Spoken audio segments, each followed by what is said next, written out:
بسم اللہ الرحمن الرحیم۔ میرا نام نفر حسین ہے۔ بائی پروفیشن میں ایک چارٹر اکاؤنٹنٹ ہوں اور یو ای میں اپنی ایک فرم چلا رہا ہوں ان گلوبل چارٹر اکاؤنٹنٹ کے نام سے، جس میں ہم company set up, accounting, tax, audit, I C be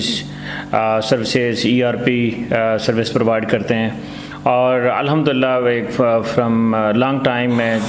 job seekers کو تھوڑا سا اسسٹ کر رہا ہوتا ہوں، ان کو پلیسمنٹ میں ان کی ہیلپ کر رہا ہوتا ہوں۔ اور ابھی ہم نے ایک نیا ٹاپک کے اوپر ڈسکشن سٹارٹ کرنا شروع کی ہے، جس کا عنوان ہے مائی سکسیس سٹوری۔ اس میں ہم کرنا یہ چاہ رہے ہیں کہ ہم وہ لوگ جو کہ بالکل ایک ریموٹ ایریا سے جنہوں نے اپنی ایفرٹس کی اور انہوں نے زندگی میں کچھ سکسیس حاصل کی، اور ہمارا مقصد یہ ہے کہ ہم ان کی سکسیس سٹوری کو ریکارڈ کریں اور دوسرے لوگوں سے شیئر کریں، تاکہ لوگ جو ہے وہ انسپائر ہو سکیں اور لوگ انہی کا اس طرح کا جو ایکسپیرینس ہے، ان کا جو ایکسپیرینس ہے، جو ان کا جو راستہ جو انہوں نے اڈاپٹ کیا ہے، اس راستے کو اڈاپٹ کر کے وہ بھی ایک دوسروں کے لیے ایک سکسیس سٹوری بن سکیں۔ تو آج اس عنوان کے ہمارے پاس مہمان جو ہیں ہمارے وہ ہیں طاہر بھائی۔ First of all thank you so much, آپ تشریف لے کے آئے۔ تو میں اسٹارٹ کرتے ہیں، اور میں ذرا سب سے پہلے یہ جاننا چاہوں گا کہ آپ نے ابتدائی تعلیم کیسے حاصل کی، کہاں پہ حاصل کی، اور آپ کو جو ابتدائی تعلیم حاصل کرنے میں کیا ڈیفیکلٹیز آئیں۔ تو پلیز ذرا آپ اسٹارٹ سے ہمیں بتائیں اور پھر انشاءاللہ ہم آگے بڑھتے ہیں۔ بسم اللہ الرحمن الرحیم۔ تھینک یو سبحان بھائی، آپ نے میرا جو ہے نا ایک بیک گراؤنڈ جاننے کی کوشش کی اور میرا ایجوکیشنل جو ہے نا بیک گراؤنڈ جاننا، اور اس سے ایک موٹیویشن ملے گی ان طلاب کو جو ریموٹ ایریاز سے ہیں۔ تو میں نے جو پرائمری ایجوکیشن ہے وہ جنرل بوائز پرائمری اسکول سے حاصل کی ہے۔ اس میں بھی بہت زیادہ ڈیفیکلٹیز آئی۔ ہمارا جو گھر تھا وہ کوئی اسکول سے 5 سے 6 کلومیٹر دور تھا، اور وہاں سے پیدل جانا اور ٹائم پہ پہنچنا، اور پھر اس میں بھی یہ تھا، حالات یہ تھے کہ میں مثلاً پریپ اول کرنے کے بعد چھوڑ دیا 1-2 سال، پھر اس کے بعد دوبارہ سے میرا بڑا بھائی پڑھ رہا تھا، تو اس نے جو ہے نا مجھے موٹیویٹ کیا، نہیں آپ بھی آیا کریں۔ پھر میں نے جانا شروع کیا۔ تو یہ نہیں، وہ 5 سال کی جو ایجوکیشن تھی وہ میں تقریباً 6-7 سال میں کور کی، چونکہ وہ کبھی اسکول چھوڑ دیتا تھا اور کبھی پھر جانا شروع کر دیتا تھا، لیکن الحمدللہ اللہ تعالیٰ کی مدد اور ذہین تھے اور اس کے لیے کوشش بھی کرتا تھا۔ تو میں نے پرائمری میں مجھے یاد ہے تحصیل میں کوئی 3rd پوزیشن لی تھی پوری تحصیل میں، اور اس کے بعد میں نے مڈل کے لیے گورنمنٹ بوائز ہائی اسکول گدارا میں ایڈمیشن لیا، اور وہاں سے میں نے مڈل پاس کیا، اور مڈل میں بھی الحمدللہ اچھی مارکس سکیور کیے، اور اس کے بعد جو ہے نا ہائی اسکول اسی گورنمنٹ ہائی اسکول گدارا میں ہی میں نے 9th-10th کمپلیٹ کی۔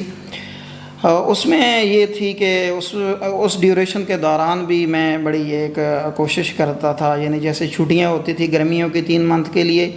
تو اس میں ورک کرتا تھا، یعنی مثلا جیسے منجی لگانا، گندم کاٹنا، اس قسم کے، تو اس سے پیسے بچا کے اپنے اسکول ڈیوز وغیرہ جو ہوتے تھے، تب اتنی فیس تو نہیں ہوا کرتی تھی، یعنی کچھ 17 یا 20 روپے، اس سے پہلے تو میرے خیال میں 2-3 روپے تھی، اور بعد میں کوئی انہوں نے 17-20 روپے کی تھی۔ تو وہ اس طرح اوور کم کرتا تھا اپنی ڈیوز وغیرہ اور کاپیاں کتابیں، وہ یعنی گرمیوں کی چھٹیوں میں کام کر کے، اور اس کے ساتھ ساتھ جو ہے نا میں ایک بڑی امپورٹنٹ چیز تھی، یعنی تعلیم سے ایک لگن کی بات ہے، شوق کی بات تھی، جائے کہ بیک گراؤنڈ بڑا ہمبل تھا اور وہ افورڈ نہیں کرتے تھے، لیکن اس میں ایک فیکٹر یہ بھی تھا کہ میری جو ماں ہے، والدہ ہیں، وہ بڑی تعلیم کے حوالے سے بڑی موٹیویٹڈ تھی، اور ہمیں وقت پہ جو ہے نا اسکول بھیجتی تھی، اور اس کے لیے ناشتہ بڑا جلدی تیار کرنا اور ہمیں اس کے لیے ریڈی رکھنا، یہ ان کا ایک بڑا رول ہے۔ تو خیر والدین کی بھی اس میں ایک کردار تھا، فیکٹر تھا، اس کے ساتھ ساتھ جو ہے نا ہم خود بھی اس کے لیے ایک اسٹرگل کر رہے تھے۔ تو ہائی اسکول جو ہے وہ میں نے 2011 یا 12 میں آئی تھنک پاس کیا، اور 2011 میں ہائی اسکول پاس کرنے کے بعد اب مجھے کوئی گائیڈ کرنے والا نہیں تھا کہ نیکسٹ کیا کرنا ہے، تو وہ بس سنا ہوا تھا FSC کرنی ہے، ایک پری میڈیکل ہوتی ہے اور ایک پری انجینئرنگ ہوتی ہے. تو مجھے یاد ہے میں کسی نے کہا کہ آپ چونکہ میتھمیٹکس کچھ آتی تھی تو آپ پری انجینئرنگ کر رہے ہیں، تو میں پھر government post graduate college Jhang میں ایڈمیشن کے لیے آ گیا اور وہاں پہ ایڈمیشن لے لیا FSC پری انجینئرنگ میں. اور جب واپس گیا اسکول میں تو استادوں نے پوچھا کہ یہ FSC کیوں کر رہے ہیں، تو میں نے ان کو بڑا مضحکہ خیز جواب دیا کہ میری انگلش کمزور ہے تو انگلش امپروو ہو جائے گی. تو یعنی یہ اس قسم کی سچویشن تھی جس میں جو ہے نا ہم نے تعلیم حاصل کی ہے. اب وہاں سے government post graduate college Jhang سے FSC پری انجینئرنگ کی. اب وہ کرنے کے بعد اب نیکسٹ کچھ نظر نہیں آ رہا تھا اب کیا کرنا ہے، تو اس کے لیے پھر بڑا ایک تذبذب کا شکار تھا. اب گھر والے بھی وہ بڑی مشکل سے انہوں نے 2 سال جو جھنگ میں رہا، ہاسٹل ڈیوز وغیرہ وہ بھی بڑی مشکل سے پے کر رہے تھے. میرے والد صاحب بس وہ ہفتے کا مجھے یاد ہے کوئی 500 روپے دیتے تھے، یعنی پورے مہینے کا کوئی 2000 روپے میں وہ ہاسٹل ڈیوز بھی اس میں گزارا کرنا ہے، باقی ایکسپنسز بھی ہیں، کھانا ساری چیزیں اسی 2000 میں ہم نے وہ میٹ اپ کرنی ہوتی تھی. تو یہ 2014 میں FSC پری انجینئرنگ کمپلیٹ کرنے کے بعد پھر گھر والوں نے تو بالکل ہی جواب دے دیا. تو انہوں نے کہا جو ہے نا ہم نیکسٹ نہیں افورڈ کر سکتے، تو آپ اس کا دیکھ لیں، کوئی کام شام کریں، کوئی جاب کریں. لیکن میرے دل میں ایک تڑپ تھی، ایک لگن تھی، شوق تھا کہ میں نے پڑھنا ہے. میں نے ظاہر ہے کچھ لوگوں کو دیکھتا تھا ہمارے علاقے کے ہیں، وہ پڑھ رہے ہیں، وہ دوسروں سے ڈیفرنٹ ہیں، وہ اچھے لگتے ہیں، وہ ایک معاشرے کے لیے مفید انسان ہے. جو بھی علم حاصل کر رہے تھے، جو بھی پڑھے لکھے لوگ تھے، وہ کمپیریٹیولی جو باقی لوگ ہوتے ہیں، چاہے کہ ان کے پاس دولت ہو یا نہ ہو، وہ ان کی شخصیت، ان کا رہن سہن، ان کا لوگوں کے ساتھ انٹریکشن وہ بڑا ایک مہذبانہ اور بڑا اخلاقی ہوتا تھا. تو اس لحاظ سے جو ہے نا میں بھی موٹیویٹڈ تھا کہ میں پڑھوں گا تو I will be able to do something. تو FSC کے بعد جو ہے نا پھر میری ایک نیکسٹ جرنی سٹارٹ ہوتی ہے. اٹ از ریئلی انسپائرنگ کہ آپ نے ماشاء اللہ سے آپ کو مشکلات آئیں، بٹ ایک مجھے اس میں ایک چیز نظر آئی کہ آپ نے ہمیشہ ایک اپرچونیٹی تلاش کی، ایک ہمیشہ آپ نے راستہ تلاش کیا کہ میں ان مشکلات سے کیسے اوور کم کر سکتا ہوں. اب ماشاء اللہ سے آپ نے FSC کر لی، جو بھی مشکلات تھیں، اور ایک وقت میں جب آپ کو لگا کہ یار اب والدین نے بول دیا ہے کہ اب FSC کے بعد آپ آگے نہیں، آپ ہم کچھ افورڈ نہیں کر سکتے. جی FSC کرنے کے بعد اب میرے لیے تو وہ ایک میرا شوق لگن تھا اور دوسرا نظر آ رہا تھا اب کیا کروں. ظاہر ہے اب BSc کروں، BS کروں، جو بھی کرا تو یونیورسٹی کی فیسز بھی کافی ہوتی ہیں. پاکستان میں جیسے سچویشن ہے، کوئی اسکالرشپ یا تھے تو وہ ایکچولی اس پہ کوئی آگاہی نہیں تھی کہ کیسے ان کو حاصل کرنا ہے. تو پھر جو ہے نا میرے مائنڈ میں ایک شخصیت آئی جس کا نام نفر حسین ہے. میں نے اس سے کنٹیکٹ کرنے کی کوشش کی، ایون دو کہ تب میرے پاس موبائل بھی نہیں ہوتا تھا. کسی کا موبائل لے کے اس سے بات کی کہ میں اس طرح پڑھنا چاہتا ہوں، تو اگر کوئی ایسی جاب ہو جس میں میں کام بھی کروں اور ساتھ میں میری پڑھائی بھی ہو. تو انہوں نے بڑا مجھے موٹیویٹ کیا، یہ ان کا ایک ظرف تھا اور شاید اللہ تعالیٰ نے ہی یہ راستہ مجھے بتایا اور دکھایا کہ اس بندے سے رابطہ کریں. تو انہوں نے مجھے موٹیویٹ کیا، انہوں نے کہا کہ اللہ تعالیٰ اسباب بنائے گا. ایک وظیفہ سادات المومنین ہوتا ہے، اس سے کنٹیکٹ کروایا، اس سے بات کریں اور انشاءاللہ کوئی نہ کوئی وے فارورڈ بنے گا تو آپ جو ہے نا اس میں ایڈمیشن لیں آگے نیکسٹ جو ہے نا. تو تب میں ایڈمیشن کے لیے ظاہر ہے اب ایڈمیشن کے لیے بھی کہیں جانا ہے، یا جھنگ میں BSc ہوتی تھی یا BS فیصل آباد میں تھا یا ایمرسن کالج ملتان جو افورڈیبل تھے، باقی یونیورسٹیاں تو بہت کاسٹلی ہوتی تھی. تو مجھے یاد ہے ایک دوست سے 1000 روپیہ ادھار لیا، ادھار لے کے میں اپلائی کرنے کے لیے ایمرسن کالج ملتان چلا گیا. وہاں پہ میں نے اپلائی کر دیا. اس کے بعد آیا گورنمنٹ پوسٹ گریجویٹ کالج اپنے جنگ میں ہی BSc میں اپلائی کیا، اور ساتھ ہی میں نے government post graduate college of science Faisal آباد میں بھی BS میں اپلائی کر دیا. تو ان تینوں جگہوں پہ میرا ایڈمیشن ہو گیا. تو میں نے پھر ریزنیبل یہ سمجھا کہ میں فیصل آباد، چونکہ ایک بڑا سٹی ہے تو وہ نفر بھائی نے بھی یہی سجیسٹ کیا کہ اگر آپ کسی بڑے سٹی میں رہیں گے تو وہاں پہ اپرچونٹیز زیادہ ہوتی ہیں، وہاں پہ آپ زیادہ اپنے آپ کو ایڈجسٹ کر سکیں گے۔ تو میں نے پھر اس میں government post graduate college science college Faisal آباد اس میں ایڈمیشن لے لیا۔ اب یہ 2014 کی بات ہے، جب سیلاب بھی آیا ہوا تھا، راستے بھی بند تھے، تو میں لیٹ بھی گیا تھا، ایڈمیشن تب کلوز ہو چکے، اپلائی تو میں نے کیا ہوا تھا، لیکن وہ سیلاب کی وجہ سے جھنگ کا راستہ ٹوٹا ہوا تھا اور وہ میں نہیں پہنچ سکا، تو لیٹ گیا۔ تو پرنسپل صاحب نے کہا کہ اب تو ہماری سیٹیں فل ہو گئی ہیں۔ تو میں نے بڑی ان کی محنت سماجت کی کہ سر اس طرح ہمارے مسائل ہیں یہ۔ وہ پھر پرنسپل جو تھے وہ لیا کے تھے، تو وہ وہاں سے گزر کے جاتے تھے، تو انہیں سچویشن کا پتہ تھا۔ اس نے جو ان کی اپنی ایک ریزرو سیٹ ہوتی ہیں، یعنی 45 تک وہ میرٹ پہ رکھتے ہیں، اس کے بعد 5 سیٹیں ان کی ذاتی ہوتی ہیں، تو اس میں سے انہوں نے مجھے چونکہ حالات دیکھ کر انہوں نے، اور ان کو میں نے اپنی ساری داستان سنائی کہ یہ اس طرح، تو انہوں نے پھر مجھے ایڈمیشن دیا۔ تو میں نے بی ایس وہاں سے کمپلیٹ کیا، بی ایس میتھمیٹکس۔ اب ظاہر ہے بی ایس میں ایڈمیشن تو ہو گیا، اور اب ایڈمیشن کے ساتھ جو ہے نا ایک بڑا امپورٹنٹ چیز ہوتی ہے رہائش، اور وہاں پہ اپنے آپ کو رہنا اور باقی جو چیزیں ہوتی ہیں خرچے۔ تو اس کے لیے جو ہے نا کیا کرنا تھا، اس کے لیے پھر وہ نفر بھائی نے میرے کچھ سپورٹ کی، کچھ ایڈجسٹ وہاں پہ کروانے کی کوشش کی، اور اس کے بعد جو ہے نا میں نے اپنے علاقے کے کچھ رہتے تھے مزدور جو وہاں پہ پریس مارکیٹ میں کام کرتے تھے، ان کے ساتھ ہی رہنا مناسب سمجھا، چونکہ ایک الگ ہاسٹل میں رہنا وہ تو میں افورڈ نہیں کر سکتا تھا،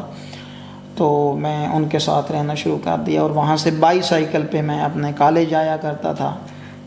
اور فرسٹ منتھ ہی ایڈمیشن کے فرسٹ منتھ پہ نفر بھائی نے، ان کا ایک کلاس فیل اور بہت اچھے نیک انسان ہیں، اپنا مدثر حمید صاحب، وہ انجینئر ہیں، تو انہوں نے جو ہے نا ان سے رابطہ کروایا۔ وہ تب وہاں پہ ٹیوشنیں پڑھاتے تھے اور ان کا ایک نام تھا، تو انہوں نے پھر مجھے ایک ٹیوشن دی، میرے خیال میں 5,000 روپے وہ دیتے تھے۔ ایک بچہ تھا میٹرک کا اور ایک ایف ایس سی کی بچی تھی، تو میں نے ساتھ میں وہ پڑھانا شروع کر دی۔ وہ 5,000 ادھر سے ملتا تھا، اس سے جو ہے نا کچھ رہنا گزارا ہو جاتا تھا۔ باقی اگر کچھ کم پڑ جاتے تو میں پھر جو ہے نا ساتھ میں کام کر لیتا تھا اسی پریس مارکیٹ میں، وہ گتے شتے رات کو وہ گاڑیاں اتار لینا۔ تو اس طرح یہ 2 سال میرا سلسلہ اسی طرح چلتا رہا، اور اچھے مارکس سے الحمدللہ پڑھائی ڈسٹرب بالکل نہیں ہوئی۔ جب میں کام کر رہا ہوتا تو اس سے بلکہ زیادہ موٹیویشن ملتی اور احساس ہوتا، اور لوگ بھی بڑا عزت اور احترام دیتے کہ دیکھیں یہ پڑھائی بھی کر رہا ہے اور ساتھ میں کام بھی کرتا ہے۔ اس کے بعد جو ہے نا اب تھوڑا انٹروڈکشن ہو گیا فیصل آباد میں۔ پھر ایک محمد عباس بٹ صاحب، وہ وہاں پہ پروفیسر ہیں، ان کی اکیڈمی تھی، تو ان سے بات کی اور انہوں نے وہاں پہ پھر پڑھانے کے موقع دیا، اور اس کے بعد وہاں پہ پڑھانا شروع کیا۔ یعنی میں ساتھ میں اپنا بی ایس بھی کیا اور یہ ایکسپیرینس بھی حاصل کر لیا پڑھانے کا، اور اس طرح میں نے ٹوٹلی جو ہے نا ایکسپینسز اسی طرح ہی نکالے ہیں، یعنی خود پہ رلائے کر کے اس میں انڈیپینڈنٹ ہو گیا تھا گھر والوں سے۔ تو یہ میں نے 2018 میں اپنی بی ایس میتھمیٹکس کی ڈگری کمپلیٹ کی۔ ڈگری کمپلیٹ کرنے کے ساتھ ہی میں نے ایک ہاسٹل کا سٹارٹ اپ لیا، ہاسٹل بنایا، اور اس ہاسٹل میں بچوں کو رہائش دیتے تھے۔ وہ چونکہ خود ایک بڑا ڈیزرونگ ہو کے آئے تھے، تو وہاں پہ بھی ہم جو ڈیزرونگ اسٹوڈنٹ ہوتے تھے ان کو اسی طرح کی رہائش، ان کو کسی کو فری، کسی کو کچھ تھوڑے سے اس اماؤنٹ پہ جو ہے نا ان کو رہائش دے کے، تو یہ بزنس بھی ساتھ میں چلاتے رہے، اور ساتھ میں ایک اسکول میں بھی پڑھایا۔ اس کے بعد 2019 میں کرونا آ گیا، کرونا کے دوران گھر پھر بیٹھ گیا، چونکہ سارے وہ حالات، وہ ہاسٹل بھی بند ہو گیا، 1 سال گھر رہا۔ پھر 2020 میں نے یہ سوچا کہ اب ظاہر ہے یہاں پہ بیٹھنا تو کوئی وہ نہیں ہے، ظاہر ہے میں نے کہ تعلیم حاصل کی ہے تو ادھر بیٹھ کے کیا کریں گے، اور باقی جاب شاپ اور وہ گاؤں میں تو کوئی نہیں دے گا، اگر دے گا بھی صحیح تو وہ 5-10 ہزار، اور وہ ریزنیبل نہیں تھا۔ تو میں نے پھر اسلام آباد موو کیا اور یہاں پہ ایم ایس میں ایڈمیشن لیا انٹرنیشنل اسلامک یونیورسٹی اسلام آباد میں، اور اس سے میں نے ایم فل میتھمیٹکس کمپلیٹ کیا۔ ایم فل میتھمیٹکس 2022 میں میرا ہوا ہے کمپلیٹ، یعنی آئی تھنک اکتوبر کو میرا ویوا تھا اور 12 اکتوبر کو ادھر ہی مجھے میرے جو پروفیسر صاحب تھے سپروائزر انہوں نے آفر کروائی کہ آپ کو اگر پڑھانا ہے جہاں پہ وزٹنگ پہ. تو یہ اس میں یہ ہوتا ہے کہ آپ جب پڑھ رہے ہوتے ہیں تو ایک تو آپ اس اپنی اسٹڈی کے ساتھ مخلص ہو کہ اس کے ساتھ کام کریں تو پھر اپرچونٹیز اللہ تعالیٰ بنا دیتے. اور دوسری چیز جو میں نے اپنی زندگی میں دیکھی ہے وہ یہ ہے اور باقی بھی دیکھی ہے کنسسٹنسی اور آپ ایک لگن کے ساتھ اور آپ کا مطمع نظر ایک بڑے پرپز کی طرف ہے تو پھر آپ جو ہے نا بہت کچھ اچیو کر سکتے ہیں. تو ابھی میں جو ہے نا ادھر وزٹنگ پہ پڑھا بھی رہا ہوں اور ایم فل کے بعد پی ایچ ڈی بھی اسٹارٹ کی ہوئی ہے. جی ماشاء اللہ. ایک تو میں ریلی آپ کی اسٹوری سن رہا تھا اور میرے جو جسم کے بال تھے وہ کھڑے ہو رہے تھے کہ man it is totally like inspiring for me as well and I feel proud کہ it is little bit my contribution is there as well. اور مجھے اس سے کچھ لیسن بھی اگر میں اخذ کرنا چاہوں اپنے آڈینس کے لیے اپنی یوتھ کے لیے کہ وہ یہ ہے کہ آپ کے پاس جب بھی کوئی مشکلات آتی ہیں آپ کوشش کریں کہ آپ اس کا بجائے سے کہ آپ ہار مانیں آپ اس کے راستہ نکالنے کی کوشش کریں. آپ بہت سے لوگوں سے مشورہ لینے کی کوشش کریں جسے آپ نے ایک مشورے کی حد تک آپ نے کسی سے کنٹیکٹ کیا اور آپ کو ایک راستہ نظر آنا شروع کیا. پھر آپ نے شاید تو آپ کوشش کریں گے اگر آپ کو لگتا ہے کہ آپ کسی اسٹیج پہ اسٹک ہو گئے ہیں آپ لائف میں تو آپ کوشش کریں کہ آپ ارد گرد دیکھیں کہ کون سے لوگ ایسے ہو سکتے ہیں جو آپ کو اچھی ایڈوائس دے سکتے ہیں اب اچھا جو ہے وہ آپ کی مینٹورنگ کر سکتے ہیں. تو آپ ان سے ضرور رابطہ کریں. وہ مجھے لگتا ہے کہ انشاءاللہ آپ کے کوئی بھی ایشوز ہیں فائنینشیلز ہیں آپ جو بھی آپ کا ایڈمیشن نہیں ہو رہا ہے یا کچھ نہیں ہو رہا کچھ نہیں ہو پا رہا ہے تو مجھے لگتا ہے کہ انشاءاللہ اس سے ایک بالکل ایک بہتر جو ہے وہ راستہ آپ کو ملے گا. ایک نئی جنریشن کے لیے مجھے ایک میسج آپ کی لائف سے جو ہے نا وہ یہ ملا.